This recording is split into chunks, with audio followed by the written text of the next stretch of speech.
बिस्मिल्लाहिर्रहमानिर्रहीम अस्सलाम वालेकुम। Welcome to Naeem's virtual academy. Pakistan studies जो lecture number 19 chapter number 5 complete थियो। चैप्टर नंबर 6 स्टार्ट आहे जंहिंजो नालो आहे industrial development of Pakistan. Pakistan जे अंदरि इंडस्ट्रीज़ जी डेवलपमेंट, इंडस्ट्रीज़ जी तरक़ी। ठीकु आहे। सभ खां पहिरियों तव्हांखे ख़बर हुजे त इंडस्ट्री आहे छा, उनजी मां डेफिनेशन लिखी आहे, तव्हांखे पढ़ी ॿुधायां थो। इंडस्ट्री माना कारखानो। ठीकु आहे। हाणे छा डेफिनेशन आहे उनजी? Industry is the work and process involved in the making of things in factories. Industry उन कम खे ऐं प्रोसेस खे चयो वेंदो आहे जेको फैक्ट्रीज़ जे अंदरि का बि शइ ठाहिण जे लाइ इस्तेमालु थींदो आहे। उहो कमु, उहो प्रोसेस जंहिंमें का बि शइ ठाहिजे फैक्ट्रीज़ जे अंदरि, उनखे इंडस्ट्री चइबो आहे। ॿी डेफिनेशन मां इंडस्ट्री जी लिखी आहे। Industry means preparation of commodities from raw materials. माना कम वारियूं शयूं, यूज़ेबल थिंग्स, यूज़फुल थिंग्स अगरि असां कंहिं बि रॉ मटीरियल मां ठाहियूं त इन जो मतिलबु छा आहे? इंडस्ट्री। ठीकु आहे। डेफिनेशन क्लियर आहे। हाणे कुझु फैक्ट्स तव्हांखे ॿुधायां थो, पोइ असां अॻिते हलूं था। जेका दुनिया जी पॉपुलेशन आहे न, त उन में अगरि ॾिसिजे मोस्ट पॉपुलस कंट्रीज़, अहिड़ा मुल्क जंहिंमें सभ खां वधीक पॉपुलेशन आहे, त उनमें पाकिस्तान जी रैंकिंग छा आहे? Pakistan ranking by population. दुनिया में पाकिस्तान जी रैंकिंग छा आहे? ठीकु आहे। पाकिस्तान जी रैंकिंग आहे 5th। 5हों सभ खां वॾो मुल्क आहे पाकिस्तान दुनिया जो। छाजे लिहाज़ सां? आबादी जे लिहाज़ सां। ठीकु आहे। हिते वरी ॿियो सुवालु पैदा थिए थो त जॾहिं पाकिस्तान आज़ादु थियो 1947 में, जॾहिं पाकिस्तान आज़ादु थियो तॾहिं पाकिस्तान जी जेकी आहे उहा पॉपुलेशन केतिरी हुई? इहो बि तव्हांजो MCQs में सुवालु ईंदो त जॾहिं पाकिस्तान 1947 में आज़ादु थियो उनजी पॉपुलेशन केतिरी हुई? पॉपुलेशन हुई 33 मिलियन। ठीकु आहे। माना 3 करोड़ 30 लख एतिरी पॉपुलेशन हुई। वरी हाणे सुवालु अचे थो त हिन वक़्तु पाकिस्तान जी टुडे अगरि ॾिसिजे त घणी आहे पॉपुलेशन? त हिन वक़्तु अथसि 200 मिलियन। ठीकु आहे। इहे फैक्ट्स यादि कयो, इहे MCQs थी ईंदव। 200 मिलियन माना 20 करोड़। ठीकु आहे। अच्छा, ॿियो हिते तव्हां इहो बि सुवालु ॾिसी सघो था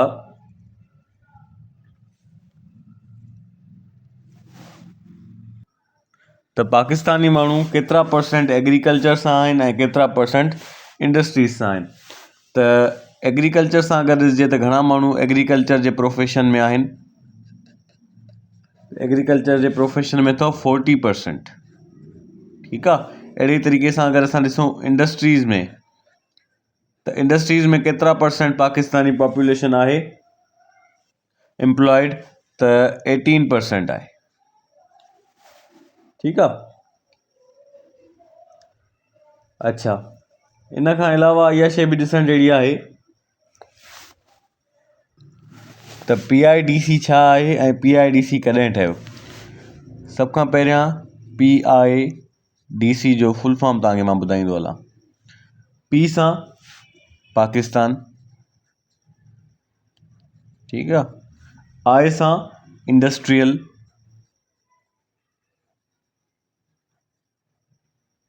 इहो सुवालु अची सघे थो त हिन जो फुल फॉर्म छा आहे, पोइ 3-4 ॾिनल हूंदव, उन मां इहो खणणो आहे। पाकिस्तान इंडस्ट्रियल डेवलपमेंट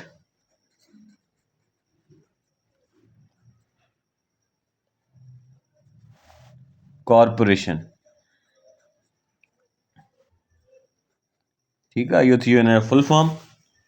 इहो कॾहिं ठहियो? इहो ठहियो 1962 में। इहो छाजे लाइ ठहियो? इहो गवर्नमेंट ठाहियो त जीअं इंडस्ट्रीज़ खे डेवलप कयो वञे। ठीकु आहे।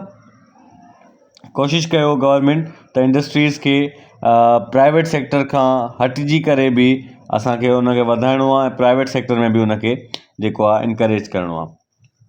ऐं इन्वेस्टर्स खे जेका फॉरेन इन्वेस्टर्स आहिनि उन्हनि खे इनकरेज करिणो आहे त उहो अची करे पाकिस्तान में इन्वेस्ट कनि।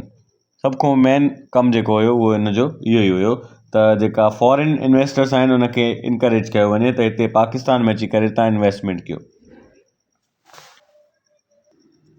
हाणे ॾिसूं था त पाकिस्तान जे अंदरि इंडस्ट्रीज़ जूं कहिड़ी कहिड़ी कैटेगरीज़ अवेलेबल आहिनि।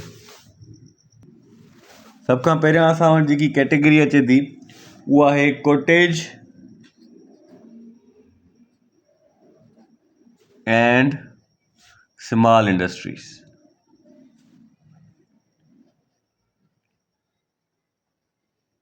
ठीकु आहे। कोटेज ऐं स्मॉल इंडस्ट्री जेकी आहे उहा तमामु इम्पोर्टेंट आहे लार्ज एम्प्लॉयमेंट ॾियण जे लाइ लोकल लेवल ते। ठीकु आहे। इहा हिकिड़ी स्मॉल इन्वेस्टमेंट सां सिंपल एडमिनिस्ट्रेटिव सेटअप सां बि ठाहे सघिजे थी। अगरि सुठे तरीक़े सां हिनखे ऑर्गेनाइज़ कयो वञे त इहा good source of reducing migration of rural population to urban areas थी सघे थी।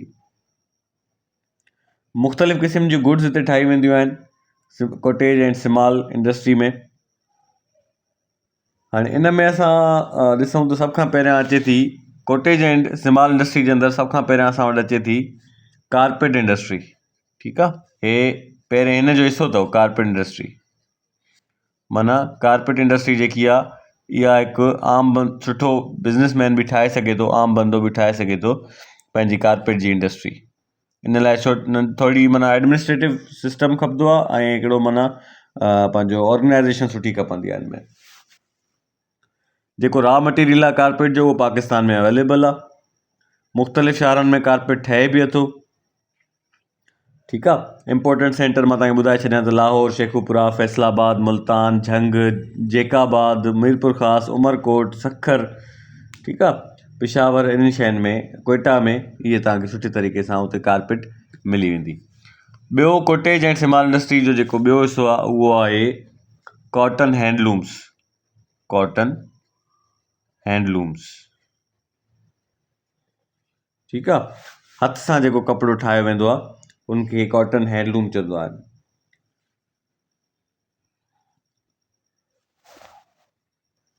हाणे हैंडलूम्स में कहिड़ियूं कहिड़ियूं शयूं अची सघनि थियूं तव्हांजो बेडशीट बि ठहंदी आहे। ठीकु आहे। बेडशीट थी वियो ऐं रग्स थी वियूं तव्हांजूं। उनखां अलावा पंहिंजो शाल थी वई। इहे शयूं तव्हांजी कॉटन हैंडलूम्स में अची वञनि थियूं। ऐं इन जा जेका इम्पोर्टेंट सेक्टर आहिनि किथे किथे ठहंदो आहे फैसलाबाद में, मुल्तान, लाहौर, गुजरांवाला, सरगोदा ऐं सियालकोट में, हैदराबाद में ऐं सखर में। उनखां बाद बि हिकिड़ो टियों बि हिन जो हिसो आहे कोटेज एंड स्मॉल इंडस्ट्री जो, उहो आहे लेदर मैन्युफैक्चरिंग। Leather manufacturing. ठीकु आहे। इहा बि तमामु इम्पोर्टेंट इंडस्ट्री आहे। इन में तव्हांजा शूज़ ठहंदा आहिनि, सूटकेस, हैंडबैग्स वग़ैरह ठहंदा आहिनि। इहो तव्हांजो कराची, हैदराबाद, लाहौर, कसूर, सियालकोट, गुजरांवाला, शेखुपुरा, मुल्तान, पेशावर इन्हनि में ठहंदो आहे। उनखां बाद इन जो चोथों जेको पार्ट आहे स्पोर्ट्स गुड्स। हाणे हिते सवाल छा ईंदो, MCQs छा थी ईंदो, उहो इहो थी ईंदो त sports good is a part of dash industry. पोइ तव्हां खणिणो आहे स्मॉल इंडस्ट्री या कोटेज एंड स्मॉल इंडस्ट्री खणिणो आहे। ठीकु आहे। इहे शयूं, इहे सभु हिसा अथव कोटेज एंड स्मॉल इंडस्ट्री जा। हिन में कोई बि तव्हांखो पुछी सघनि था। स्पोर्ट्स गुड जेको आहे सभ खां बहितरीनु ठहंदो आहे सियालकोट में ऐं लाहौर में। सभ खां बहितरीनु। बल्कि फॉरेन एक्सचेंज बि माण्हू हिन मां हासिलु करे सघे थो ऐं इंटरनेशनल लेवल ते बि इहे शयूं सेल थींदियूं आहिनि। स्पोर्ट्स गुड में जेको आहे छा छा अची वञे थो, पंहिंजो cricket ball, football, hockey ball, rackets, इहे सभु शयूं अचनि थियूं। उनखां बाद आहे असां वटि कटलरी। इहो बि स्मॉल इंडस्ट्री जो हिसो अथव। कटलरी माना इहो पंहिंजो बर्तन वग़ैरह। ठीकु आहे। उनखां बाद आहे असांजो embroidery and needle work. Embroidery माना कशीदे जो कमु, कढ़ाई वग़ैरह। इहो पाकिस्तान जो शान आहे। इहो पॉपुलर हिकिड़ो स्किल आहे। ठीकु आहे। उनखां बाद कोटेज एंड स्मॉल इंडस्ट्री खां बाद असां वटि अचे थो हैवी इंडस्ट्री। ठीकु आहे, हैवी इंडस्ट्री।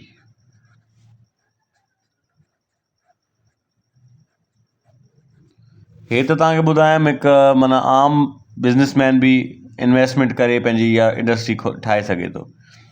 हाणे अची वियासीं हैवी इंडस्ट्री ते। हैवी इंडस्ट्री में सभ खां पहिरियां असां वटि अचे थो टेक्सटाइल इंडस्ट्री। ठीकु आहे, टेक्सटाइल इंडस्ट्री बैकबोन आहे पाकिस्तान जी इकोनॉमी जो। ठीकु आहे, टेक्सटाइल जूं तमामु वॾियूं नंढियूं ऐं वॾियूं स्मॉल टेक्सटाइल मिल पाकिस्तान में मौजूदु आहिनि। फाइन वैराइटी ऑफ क्लोथ्स जेको आहे पाकिस्तान में इन मिल्स में ठाहियो वेंदो आहे।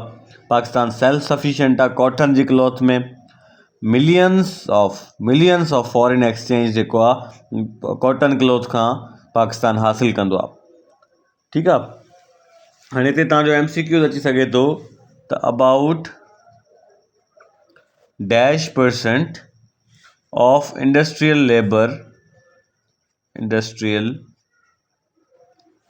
labor is employed in the textile industry,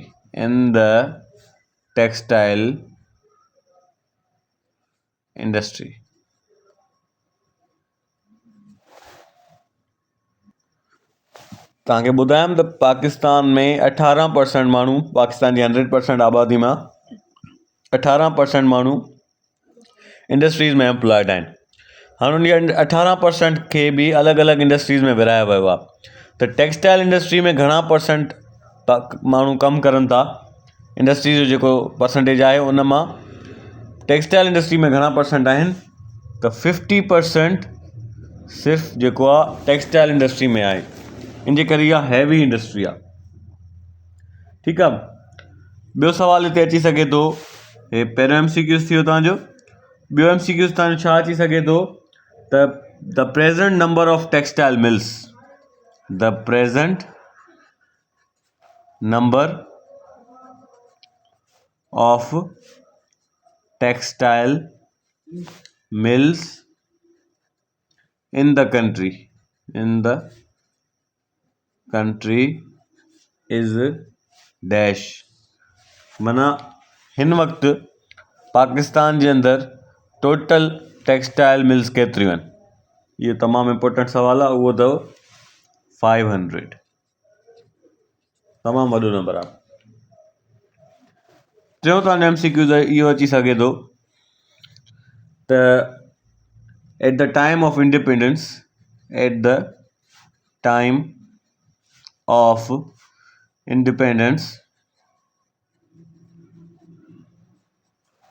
there was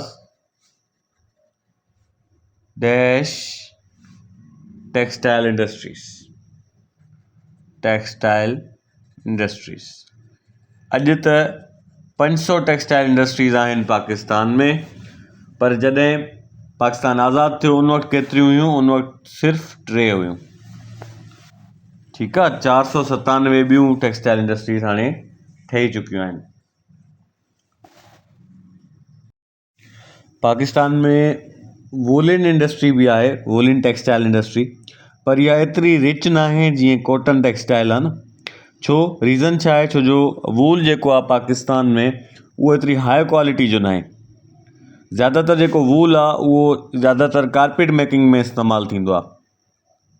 सही आहे, त इहो तव्हांजो MCQ वूल जे हिसाब सां अची सघे थो त एट प्रेज़ेंट हिन वक़्तु केतिरियूं वूलन मिल्स आहिनि पाकिस्तान में। There are dash woollen mills in Pakistan. त टेक्सटाइल मिल 500 आहिनि ऐं वूलन मिल जेकी आहे उहा पाकिस्तान में आहिनि 70। ठीकु आहे, 70। इन खां अलावा पाकिस्तान में सिल्क टेक्सटाइल इंडस्ट्री बि आहे। 2 टाइप ऑफ सिल्क हिते जेको आहे इस्तेमालु थींदो आहे सिल्क क्लॉथ में। उन मां हिकिड़ो जेको आहे उहो नेचुरल आहे, जेको सिल्क वॉर्म मां मिलंदो आहे, ॿियो आर्टिफिशियल आहे। ठीकु आहे। हाणे हैवी इंडस्ट्रीज़ में पहिरियों त असां वटि हुई टेक्सटाइल इंडस्ट्री। ॿी हिकिड़ी हैवी इंडस्ट्री असां वटि पाकिस्तान में मौजूदु आहे, उनखे चवंदा आहियूं शुगर इंडस्ट्री। शुगर इंडस्ट्री माना खंड जी फैक्ट्री। इहा one of the biggest industry आहे पाकिस्तान में। पाकिस्तान जे अच्छा, इहो सुवाल तव्हांजो MCQs में अची सघे थो त पाकिस्तान, ये MCQs अथव, Pakistan started with dash sugar factories।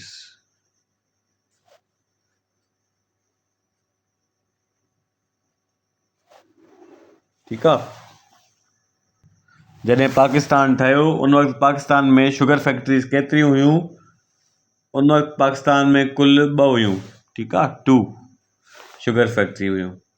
हिकु पंहिंजो राहवाली में जेको गुजरांवाला जे क़रीब आहे, ऐं ॿियो हुयो तख़्त भाई जेको KPK में आहे। ठीकु आहे। इहो तव्हांजो MCQ अची सघे थो। जॾहिं पाकिस्तान स्टार्ट थियो त उन वटि पाकिस्तान वटि 2 शुगर फैक्ट्रीज़ हुयूं। शुगर ठहंदी छा मां, खंड छा मां ठहंदी आहे, इहो बि तव्हांजो MCQs में अची सघे थो। शुगर इज़ मेड आउट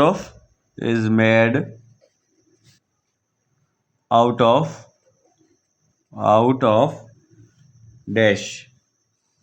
छा सां ठहंदी आहे शुगर कैन सां, कमंद सां ठहंदी आहे। ठीकु आहे। इहो तमामु सुठे तरीक़े सां पाकिस्तान में कल्टिवेट कयो वेंदो आहे। जेका 3 सूबा आहिनि असांजा, पंजाब, सिंध ऐं KPK, इन 3 सूबनि में असांजो शुगर कैन आम जाम थींदो आहे। हिन वक़्तु पाकिस्तान में टोटल शुगर फैक्ट्रीज़ केतिरियूं आहिनि, इहो तव्हांजो MCQs अची सघे थो। There are dash sugar mills in country. Sugar mills in country, इहो सवाल तव्हांजो अची सघे थो। त हिन वक़्तु जेको आहे 78 आहिनि। ठीकु आहे। हाणे इहो बि तव्हांजो सवाल अची सघे थो त पंजाब में केतिरियूं आहिनि? 78 त टोटल आहिनि न। पंजाब में केतिरियूं आहिनि, सिंध में केतिरियूं आहिनि शुगर मिल्स, ऐं KPK में केतिरियूं आहिनि? त इन जो जवाबु इहो अथव, पंजाब में आहिनि 40, सिंध में आहिनि 32 ऐं KPK में आहिनि 6।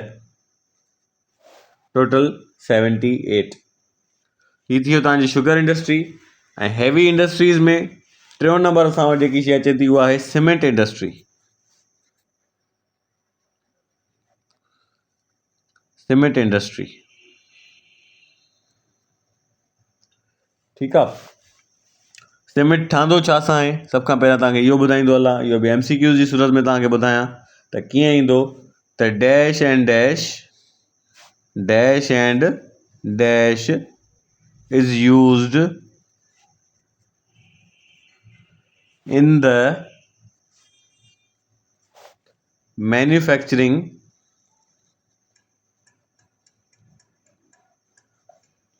of cement। सीमेंट ठाहिण जे लाइ छा छा इस्तेमालु थींदो आहे? 2 शयूं इस्तेमालु थींदियूं आहिनि। इहो तव्हांजे MCQ में अची सघे थो। पहिरीं शइ कहिड़ी आहे? लाइम स्टोन, चूनो जंहिंखे तव्हां चवंदा आहियो। ॿियो अथव जिप्सम। ठीकु आहे। ऐं ख़ुशकिस्मती सां डिपॉज़िट जेका पाकिस्तान वटि आहिनि लाइम स्टोन ऐं जिप्सम जा तमामु घणा आहिनि। माना लाइम स्टोन ऐं जिप्सम सुठी तादाद में पाकिस्तान वटि अवेलेबल आहे। इन जे करे काफ़ी सारियूं वॾियूं सीमेंट फैक्ट्रीज़, पब्लिक सेक्टर ॾिसिजे या प्राइवेट सेक्टर, पाकिस्तान में मौजूदु आहिनि। ऐं इहे पब्लिक सेक्टर फैक्ट्रीज़ जेकियूं आहिनि उहे under the administrator control of Pakistan आहिनि। PSCC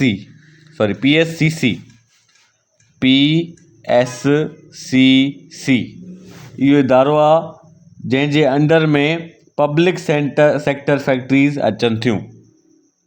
ठीकु आहे। उहो छा फुल फॉर्म आहे हिन जो? पाकिस्तान, P सां पाकिस्तान, इहो फुल फॉर्म यादि कयो पुट। एस सां स्टेट, सी सां सीमेंट, सी सां सीमेंट ऐं वरी सी सां कॉरपोरेशन। इहो उहो इदारो आहे जेको सीमेंट फैक्ट्रीज़ खे एडमिनिस्ट्रेट कंदो आहे, पब्लिक सेक्टर सीमेंट फैक्ट्रीज़ खे। ठीकु आहे। हाणे इहो सुवालु अची सघे थो त हिन वक़्तु पाकिस्तान में सीमेंट फैक्ट्रीज़ केतिरियूं आहिनि ऐं जॾहिं पाकिस्तान ठहियो उन वक़्तु केतिरियूं हुयूं। ठीकु आहे। त इन जो जवाबु तव्हांखे ॿुधाईंदो हलां त देयर आर, इहो MCQs ईंदो, there are dash cement factories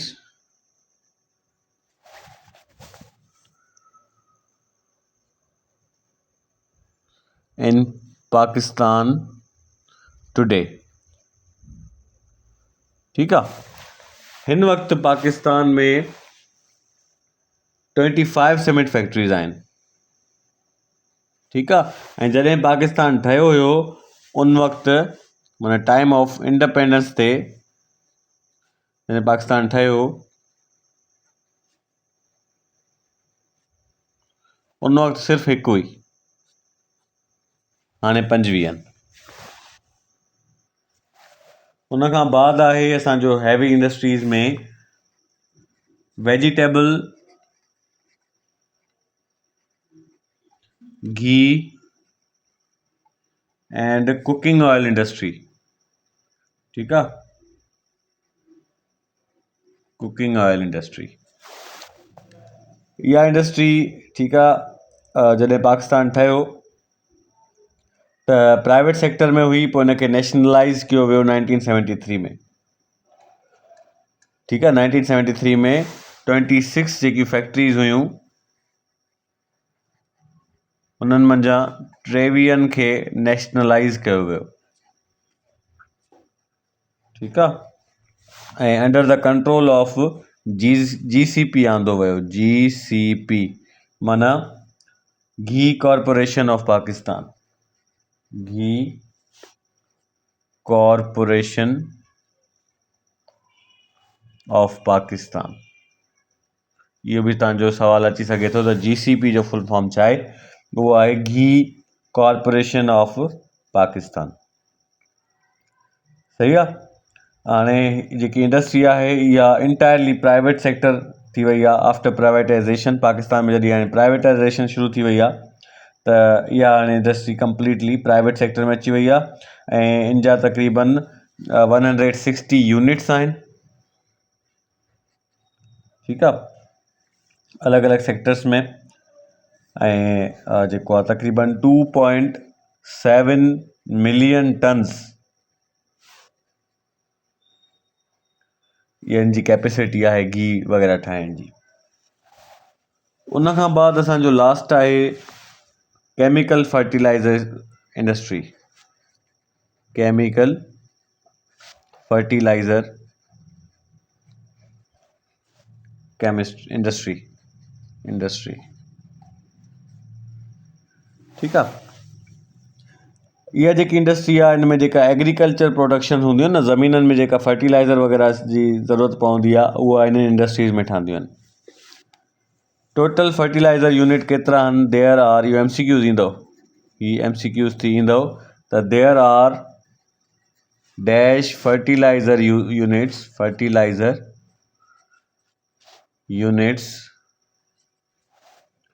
इन the country. Total fertiliser unit केतिरा आहिनि? 10 आहिनि। ठीकु आहे। पोइ इहो बि सुवालु अची सघे थो त पंजाब में केतिरा आहिनि ऐं सिंध में केतिरा आहिनि ऐं KPK में केतिरा आहिनि। इहे मां 3 सूबा इन करे लिखां थो छो त इहे मिल्स वग़ैरह आहिनि इन 3 सूबनि में बसि। त 10 मां 5 जेका आहिनि त पंजाब में आहिनि ऐं 3 जेको आहे सिंध में आहिनि ऐं 2 KPK में आहिनि। टोटल जेको आहे इनजी कैपेसिटी आहे 5.6 मिलियन टन्स। 5.6 million turns. ठीकु आहे। Thank U.